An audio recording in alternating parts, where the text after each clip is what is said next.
+8 in the third quarter only because Rizal has shot the ball well, especially from 3. It was 0 out of 7 para sa Bulacan in the third quarter. For Rizal, that's a 33% three-point lead, and you're taking that if you're Rizal. Cruz trying to wheel this comeback for Bulacan. Juanito Gregorio po at the service. That's when they become late. Chavez, pick and pop. Sarao goes high-low. Read well by Jem Cruz. Pareho ng threat. Good attack. Veterano, ayun, Jem Cruz nga lang makakashoot dun sa muling pagkakataon na yun. Bola mananatili sa Rizal, only 8 on the shot clock, post-up game. Victoria, Fader, can't get it, pero been a good shot for Lawrence Victoria.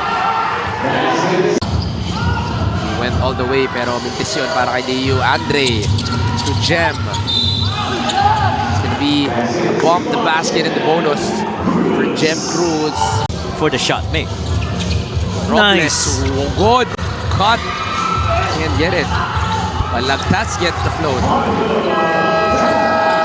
Got winning records that they have to go up against. They have not gone up against the Jensen Warriors. They've not gone up against Pasig. Got to keep it close. Coach Jonathan Oilon on the bench. Akop gets There the you 3. go. Ito na yung sinasabi natin. There you go. Nakita sa screen natin doon. Happy birthday sa ating statsman, Boss Jeff Arboleda. Jolo Mendoza gets that hard shot. Akop rejects the screen, drives extreme ang subok at kompletong appliance brand ng Pilipinas. Turnover na naman to para sa Bulacan. Looking for a friend, decides to go for a float off the right. Deep inside, a good block. Jonathan Medina gets the ball, secures it for Bulacan. We got to push it now. 3 minutes and 30 still remaining. A lot of basketball to be played. Jem Cruz is swiped off the back. Well, he had a couple of corners filled. Jolo with the basketball fader. In and out. Another rebound. Markey gets the foul, the basket, and the bonus. Akop goes out to Cruz.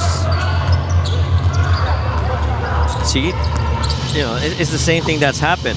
That time, maybe we have not seen that yet so far. The last 2 minutes brought to you by Sports Plus, the official sports book of the MPBL. Billy Robles. Saka pa. MoneyPay, the digital wallet built for the community. Isang beses lang ako nakaupo dyan, nakapolo rin ako. Oo nga naman. Pero fan ka nun. Fan lang ako nun. Hindi ka part ng panel.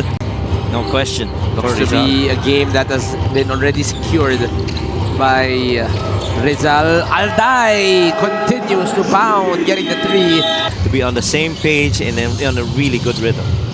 Medina trying to attack the Ilonggo Superman. Napangiti na lang siya eh. Wala. Dahil hindi niya mausog.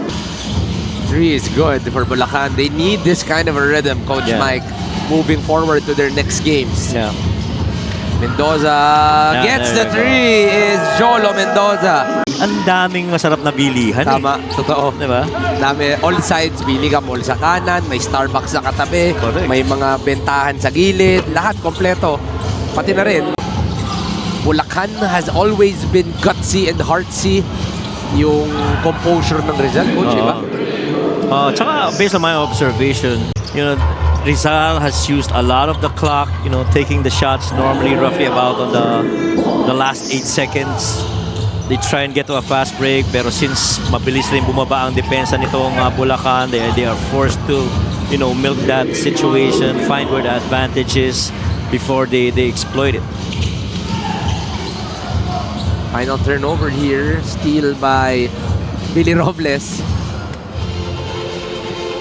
Alvin Alday, good to see him back. Has 10 points, 5 rebounds, and 5 assists.